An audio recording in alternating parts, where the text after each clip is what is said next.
हमारी कोई निंदा करता है, सच्ची मानिए बड़ी कृपा करता है। हमसे जो गलतियां हो गई हैं जन्म जन्मांतरों में, वर्तमान के जन्म में या पीछे के जन्म में, बिना कोई दंड भोगे उन वृत्तियों का वो निंदा करके नाश कर रहा है। कितना कृपालु है, हम जान नहीं पाते। हमारे हृदय में वो शब्द जाकर जलन पैदा करते, हम उससे द्वेष कर बैठते। नहीं, उपासक की ऐसी वृत्ति नहीं होती। निंदक नियरे राखिए आंगन कुटी छवाए। भगवान कृपा करे कि निंदक हमारे पास ही रहे और हमारी एक एक वृत्ति को बड़ी सूक्ष्मता से वो देखें, और जहां उनको त्रुटि लगे वे उसकी निंदा करें, तो हमारा जीवन धन्य हो जाएगा। बिना किसी साबुन के, बिना किसी पानी के वो हमारे अंतःकरण को निर्मल कर देते हैं। निर्मल करे शोभाए। भगवान की कृपा मनाए जब अपनी निंदा हो, बस उसमें यह देखना है कि यदि वास्तविक जो निंदा की जा रही है वो दोष हमारे अंदर है, निरीक्षण करे। यदि है तो प्रसन्न हो कि भगवान इनकी वाणी में बैठ करके हमारे आंतरिक दोषों को हमें दिखा रहे हैं। धन्यवाद, हम अपने इन दोषों का भगवत भजन के द्वारा नाश करेंगे और आपको प्रणाम करते हैं कि जो हम नहीं देख पा रहे थे आपने देखा और वर्णन किया। यदि ऐसा नहीं है तो निश्चित समझो आपके प्रारब्ध का बिना भोगे वो नाश कर रहा है जो आपकी निंदा कर रहा है। और आपकी आध्यात्मिक उन्नति अवश्य होगी यदि विरोध ना करे निंदक का। तो स्तुति प्रशंसा ये बहुत प्रिय लगती है, और उपासक के भजन वृत्ति का ये नाश करती है, देहाभिमान को पुष्ट करती है, साधन को चौपट करती है। अगर कहीं अपने सामने अपनी कोई स्तुति करे, प्रशंसा करे, तो हृदय में बिल्कुल हर्ष नहीं होना चाहिए और बुरा मानना चाहिए कि ऐसा क्यों बोल रहा है। नहीं बोलना चाहिए, मैं इस योग्य नहीं हूं, मैं बहुत अधम हूं, ऐसा हृदय में चलना चाहिए। वो बाहर बोल रहा है उसकी बातें सुननी नहीं चाहिए, निंदा सुननी चाहिए। हृदय में जो जलन होगी उससे पाप नष्ट होगा। स्तुति यदि सुनी तो हर्ष होगा, पुण्य नष्ट होंगे, भजन वृत्ति क्षीण होगी, अहंकार पुष्ट होगा। इसीलिए सम्मानम कलयाति घोर गरलम, सम्मान स्तुति प्रशंसा को घोर विष समझे तभी उपासना परिपक्व होती है। श्रीपाद कह रहे हैं बहुविपत संपत्ति रेवास्तुवा, बहुत तरह की विपत्ति घेर ले, शारीरिक मानसिक व्यवहारिक, बेपरवाह रहो। यदि आपके हृदय में नाम चल रहा है तो हरि स्मृति सर्व विपद विमोक्षणम। कोई भी विपत्ति आपका बाल बांका नहीं कर सकती, चाहे बाहरी हो, चाहे आंतरिक हो, चाहे शारीरिक हो। यदि भगवत स्मृति का तार चल रहा है तो सबसे बड़ी विपत्ति हनुमान जी महाराज भगवत विस्मरण को कह रहे हैं। का हनुमंत विपत्ति प्रभु सोई, जब तो सुमिरन भजन न होई। यदि प्रभु का सुमिरन भजन नहीं हो रहा तो फिर विपत्ति ही विपत्ति है। हरि स्मरण चल रहा है, प्रियालाल का स्मरण चल रहा है, कोई भी विपत्ति आपको कुछ भी नहीं बिगाड़ सकती, कोई भी दुख नहीं दे सकती यदि हरि स्मरण चल रहा है। खास बात समझिए। आगे कह रहे संपत्ति रेवा, यदि बहुत संपत्ति आ जाती है और आप उसका सदुपयोग करते हैं साधु सेवा, भगवत सेवा, भगवत आराधना में, या किसी पशु पक्षी समाज सेवा निष्काम भाव से, वो संपत्ति आपको बाधा नहीं पहुंचा सकती। वो संपत्ति भगवत प्राप्ति में सहायक होती है। संपत्ति का सदुपयोग करना केवल कोई महाभागवत ही जानता है, संसारी नहीं जानते हैं। संसारी जनों के हृदय में संपत्ति का प्रयोग अहंकार की पुष्टता और इंद्रियों के भोगों में नष्ट होती है। अहंकार की पुष्टता, हम ऐसा कोई कार्य करेंगे कि विश्व में हमारा नाम हो जाए, अच्छा ऐसा किया, इतना किया। जहां वो जो संपत्ति का प्रयोग किया उसका वहीं सुकृत नष्ट हो गया।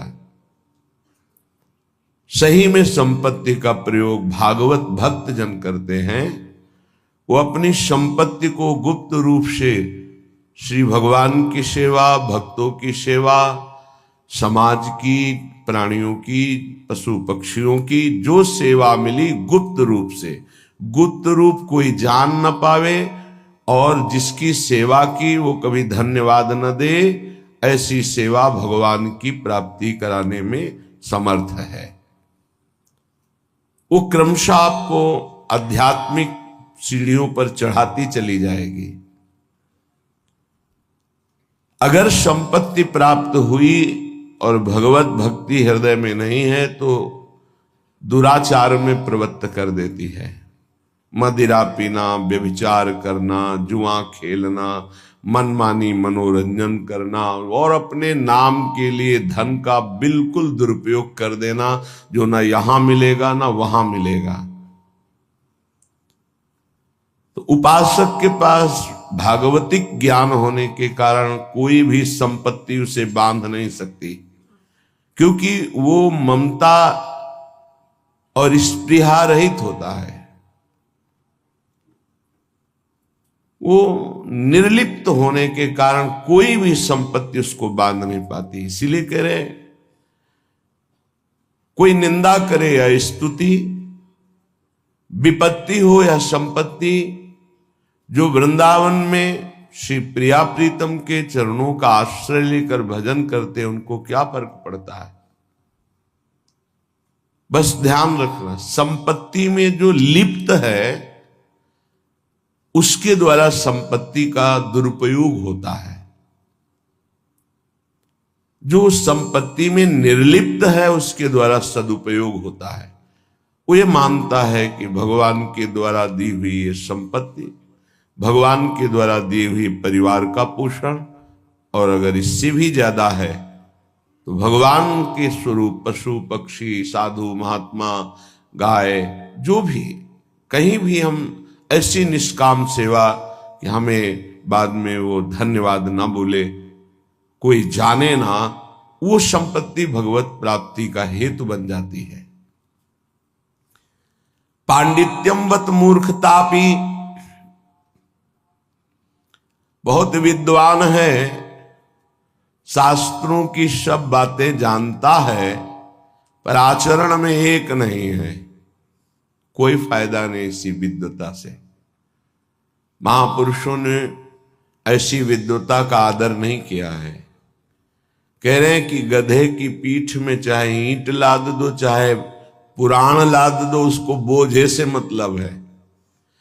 ऐसे ही संपूर्ण शास्त्रों का ज्ञान है बुद्धि में, पर वो भार वाहन की तरह केवल पुराणों का, वैदिक सिद्धांतों का वो ज्ञान रखता है, आचरण में नहीं है,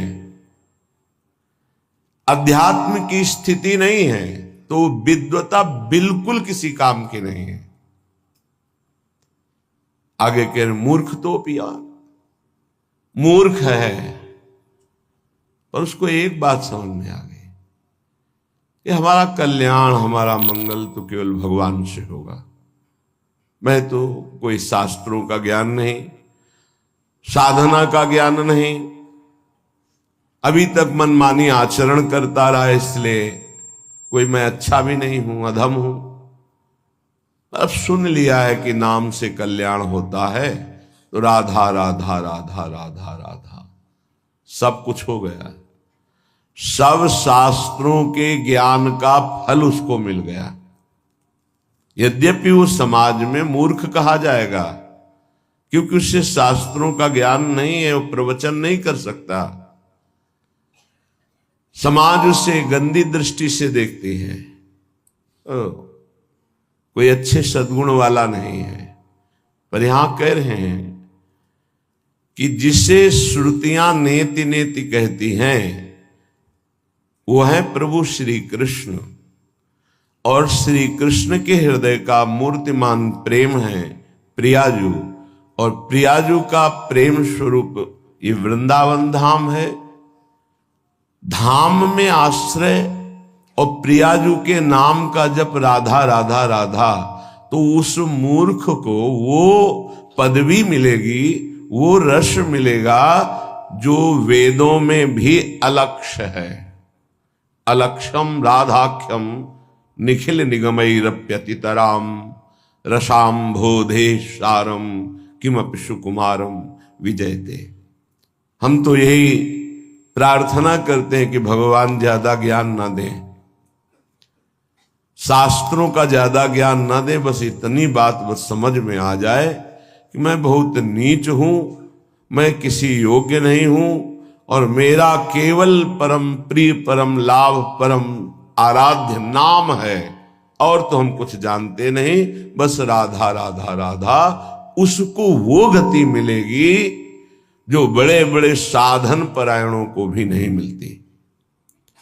क्यों नहीं मिलती? जब साधन परायण है, देखा गया है पूजनीय बात है तपस्या करना, वंदनीय बात है साधना करना, पर उसका अहंकार आ जाना निंदनीय बात हो गई। ना कोई तपस्या है, ना कोई त्याग है, ना कोई व्रत है, ना कोई शास्त्र ज्ञान है, बस हृदय में है कि मैं बहुत अधम नीच हूं, राधा राधा राधा। इसकी समानता कोई नहीं कर सकता, क्योंकि जो साधना से दैन्यता आनी चाहिए वो अहम में बदल गई, लाभ नहीं मिला। और इसकी दैन्यता प्रारंभ से ही है, इसीलिए बहुत ऊंची स्थिति देखी गई है पतित जनों की, जिनको ये हृदय में बात बैठ गई, आ गया कि मैं बहुत नीच हूं, पतित हूं, अधम हूं, मुझे कोई ज्ञान नहीं, बस राधा राधा राधा, कृष्ण कृष्ण कृष्ण, हरि हरि हरि। वो बहुत ऊंचाई पे चढ़ गए। इसलिए श्रीपाद कहते हैं निंदा वा स्तुतिरेव वा बहु विपत संपत्तिरेवास्तु वा पांडित्यवत मूर्खतापि यदि वा विरागोथवा रागो। बहुत वैराग्यवान है, वास्तविक में वैराग्यवान है, लेकिन प्रियालाल के चरणों का भरोसा नहीं है। भरोसा वैराग्य का है। प्रियालाल के चरणों का भरोसा आचार्य चरणों से आता है। आचार्य चरणों का परिचय गुरुदेव से होता है। जिनका गुरुदेव में, आचार्य में पूर्ण प्राण समर्पण भाव नहीं है, तो ना पाई है बिन स्वामी या केली, विपिन बसत वैराग्य जुत ज्यों लरिकाई खेल। जैसे कोई बच्चा हठ ठान ले, ऐसे कोई घोर वैराग्य में जीवन रखे, पर आचार्य की शरणागति, गुरु के चरणों का आश्रय नहीं, तो ना पाई है। प्रियालाल की जो रसमयी भजन वृत्ति है वो पा ही नहीं सकता। तो ऐसे वैराग्य का क्या, बहुत वैराग्य है पर हृदय में प्रभु के प्रति बिल्कुल अनुराग नहीं है, ऐसा भी पाया जाता है। रागोथवा, वो वैराग्यवान नहीं है, जितेंद्रीय नहीं है। यद्यपि भक्त अनन्य जो विषय इंद्रियन बस होए, कर्मठ कोटि जितेंद्रियन ते शम लहै न कोय। अगर वो भक्त एक बात उसके मन में आ गई है कि मैं फंसा हुआ हूं शरीर राग में, परिवार के राग में, भोगों के राग में, हे लाडली क्या मुझ अधम के लिए भी आपके श्री चरणों में ठौर मिलेगी? वो रागी है, जितेंद्री नहीं है, वो कर्मकांड का ज्ञान नहीं जानता है, बस प्रभु की करुणा पर विश्वास करके प्रभु के मार्ग में चल दिया। मेरे हृदय में न ज्ञान है, न वैराग्य है, न राग है, लाडली जैसा हूं आपका हूं, बस हो गया काम। कह रहे यद्यपि भक्त अनन्य जो विषय इंद्रियन बस होए, विषयी है, इंद्रियों को वश में नहीं किया, इंद्रियों के वश में है, उसकी समानता करोड़ों जितेंद्रीय करोड़ों कर्मकांडी नहीं कर सकते, क्योंकि उन जितेंद्रीय कर्मकांडी को अपनी जितेंद्रियता और कर्मकांड का अभिमान है। लेकिन ये निराभिमानी अभिमान करने योग्य है ही नहीं कुछ, तो राधा राधा राधा ये अनुराग को प्राप्त हो जाएगा, सीधे अनुराग को। एक अर्थ ये हुआ। दूसरा अर्थ हुआ, श्रीपाद कह रहे हैं अब मैंने प्रिया प्रीतम का आश्रय ले लिया है, कोई स्तुति करे या निंदा, विपत्ति आवे या संपत्ति, विद्वान बना दे या मूर्ख, बैरागी बना दे या रागी, मुझे इससे कोई फर्क नहीं पड़ता। अब मैं राधा राधा ही कहूंगा और श्री धाम वृंदावन की भूमि में अपने प्राणों को त्यागूंगा। बहुत ये दो भाव इस श्लोक के। तद वृंदा विपिनम न जीवन मिद स्वप्ने भी हातुम क्षमहा, मुझे यह पता है कि वृंदावन मेरे अपराधों को क्षमा कर देगा। बड़ा क्षमा में स्वभाव वृंदावन का है और मुझे कभी नहीं त्यागेगा। इसलिए मैं वृंदावन का आश्रय वास स्वीकार करता हूं और आजीवन प्रियालाल के चरणों का आश्रय लेकर रहूंगा। वृंदावन मुझे नहीं त्यागेगा, मुझे भरोसा है कि बहुत क्षमाशील है वृंदावन। कोटि अपराध बन जाए तो भी अपने आश्रित को वृंदावन कभी छोड़ता नहीं। हां, वो जाना चाहे तो जा सकता है, नहीं वृंदावन कभी बाहर नहीं करेगा। श्रीपाद कह रहे हैं श्री वृंदावन कभी स्वप्न में भी नहीं त्याग कर सकता अपने आश्रित का। इस भरोसे पर मैं आजीवन ये संकल्प लेता हूं कि श्रीधाम वृंदावन में आमरण वास करूंगा। जब तक प्राण है कभी बाहर नहीं जाऊंगा, अपने शरीर को यहीं पूरा करूंगा। शरीर से कोई अपराध बनेंगे, मुझे विश्वास है कि श्रीधाम वृंदावन क्षमा करेगा और स्वप्न में भी कभी हमारा त्याग नहीं करेगा। श्रीपाद कह रहे हैं ऐसा हम क्यों संकल्प ले रहे हैं? क्योंकि राधा पदांक भूषित, ये वृंदावन की रज हमारी स्वामिनी की चरण चिन्हों से युक्त है। जिन चरणों का लाल जो अपने हृदय में गुप्त रूप से आराधन करते हैं, श्यामाजू के चरणन की बलिहारी, जे हैं बसत किशोर लाल के प्राणन मध्य सदारी, वही चरणारविंद से चिन्हित ये भूमि है। इस भूमि में जो हमने आमरण संकल्प लिया है वो केवल इसी परम लाभ के लिए कि इस रज का सेवन होगा, और इसी रज में जब प्राण त्यागेंगे तो हमें श्री जी के चरणारविंद मिल जाएंगे, श्री जी का सानिध्य मिल जाएगा। वहीं लालजू, वहीं हितजू, वहीं गुरुजी सब विराजमान हैं। ये जितने महापुरुष हैं सब वृंदावन में विराजमान हैं। महाप्रभु चैतन्य देव जी, नित्यानंद जी, पूज्य राधा बाबा, भाई जी महाराज, बड़े बड़े सब हमारी श्री जी की सेवा में विराजमान हैं सब। पूज्य श्री रूप जी, सनातन जी, हरिवंश महाप्रभु, स्वामी जी महाराज, हरिराम व्यास जी महाराज, बिहारिन देव जी, नागरी दास जी, ये सब सहचरी वपू में श्री जी की कोई किंकरी, दासी, मंजरी, सहचरी सब सेवा में हैं। धाम की कृपा होगी तो आपको अनुभव में आने लगेंगे ये सब। राधा पदांक, हम कहां रह रहे हैं, गजब हो गया, कितनी असीम कृपा। ये हमारे भाग्य से नहीं मिला है, ये हमारी किशोरी जी की कृपा से मिला है।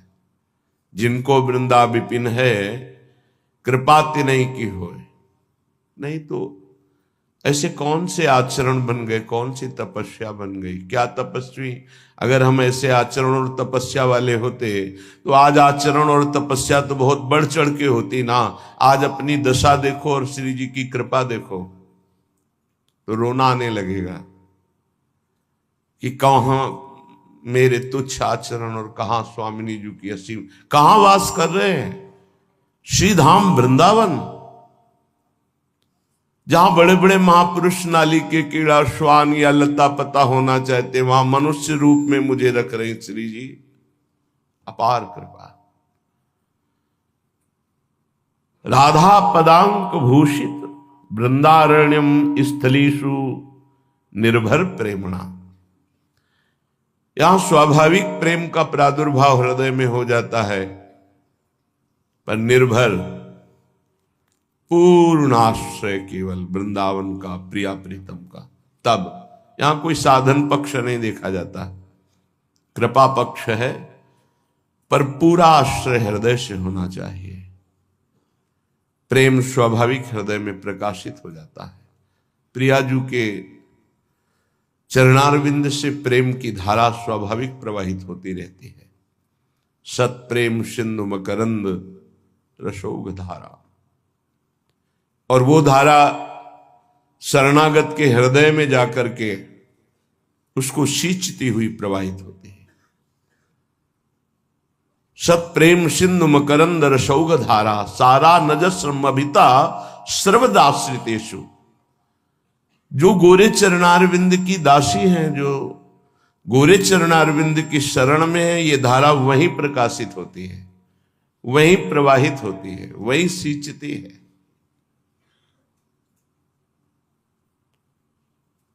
श्रीपाद कह रहे, हमने जो संकल्प लिया है आजीवन आमरण वृंदावन वास का, उसका प्रधान कारण है हमारी श्री जी यहां विराजमान है। श्री जी की चरण चिन्हों में रहूंगा तो निर्भर प्रेम का प्रादुर्भाव हो जाएगा।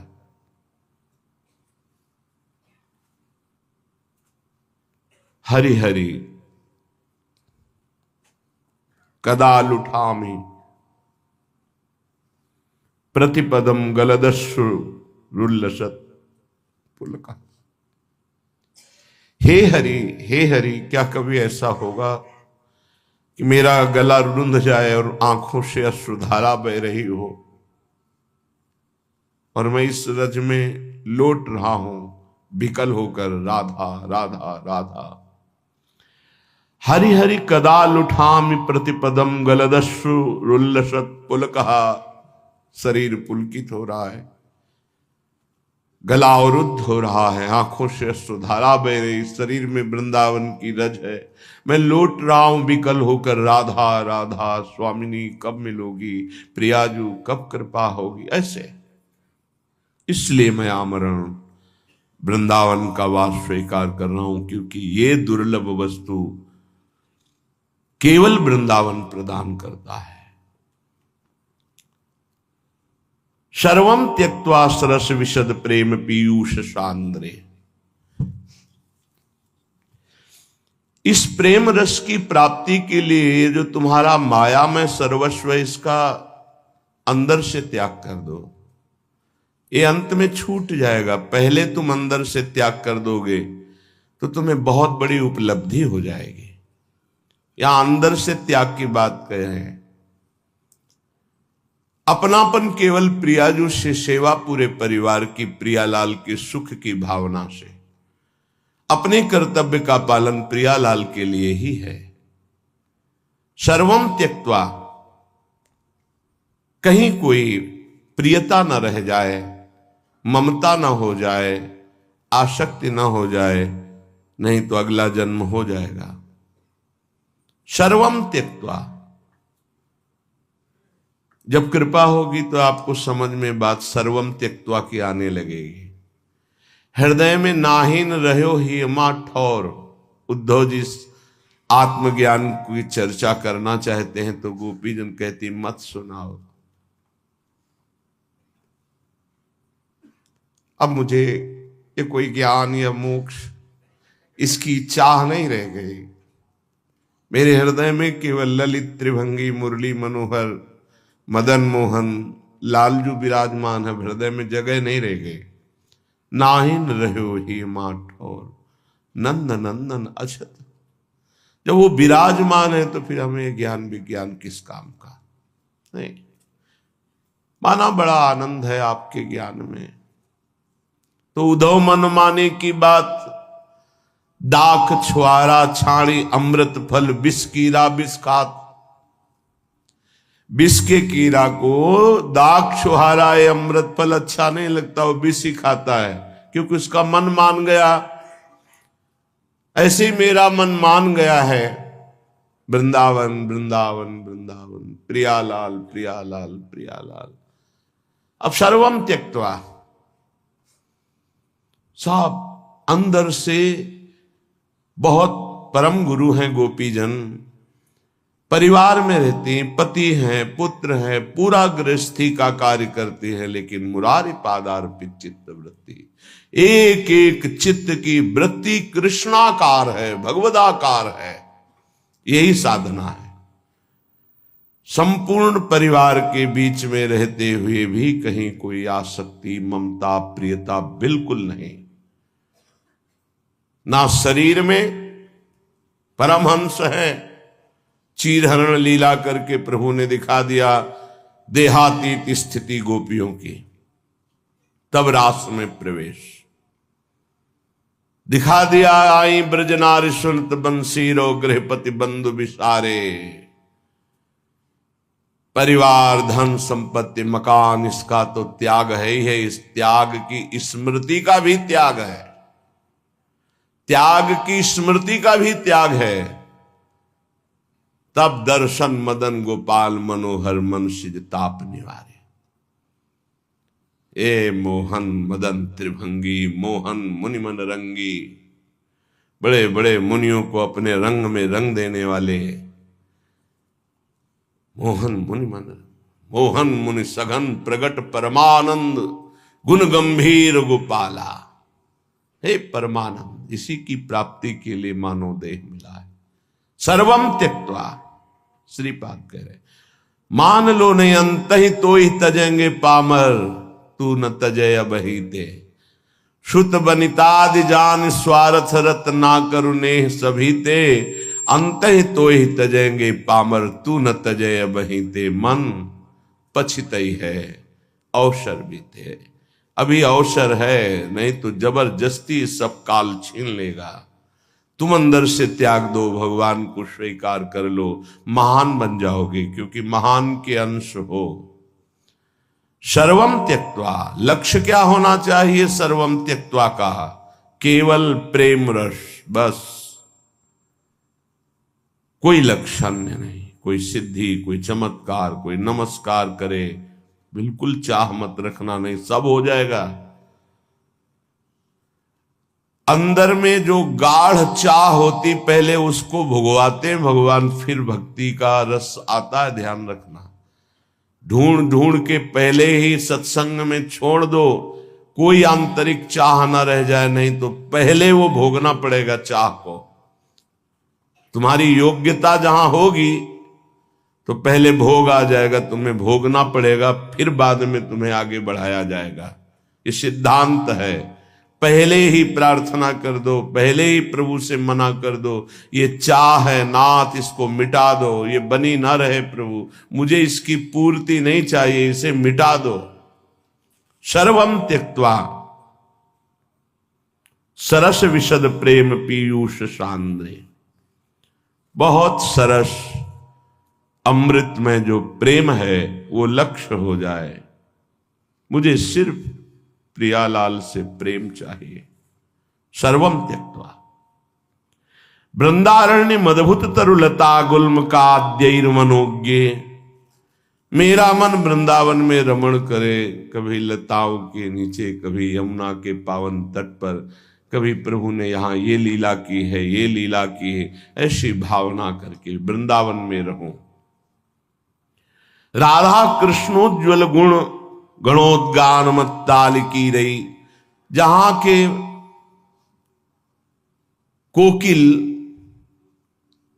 कीर और भी पशु पक्षी राधा यशो मुखर मत श्री जी के यश का उच्च स्वर से गान करके मस्त होते हैं, वहां वास करके हम वैसे ही रहें, राधा कृष्ण के गुणों का गायन करते, प्रिया प्रीतम के गुणों का गायन। बलिहारी है उस उपासक जिसने इस रसमय पदों को कंठस्थ कर लिया है, अब यहां से अपनी कुटिया जा रहा है तो पद गुनगुनाते जा रहा है।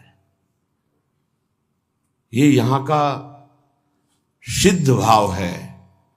एक क्षण भी नाम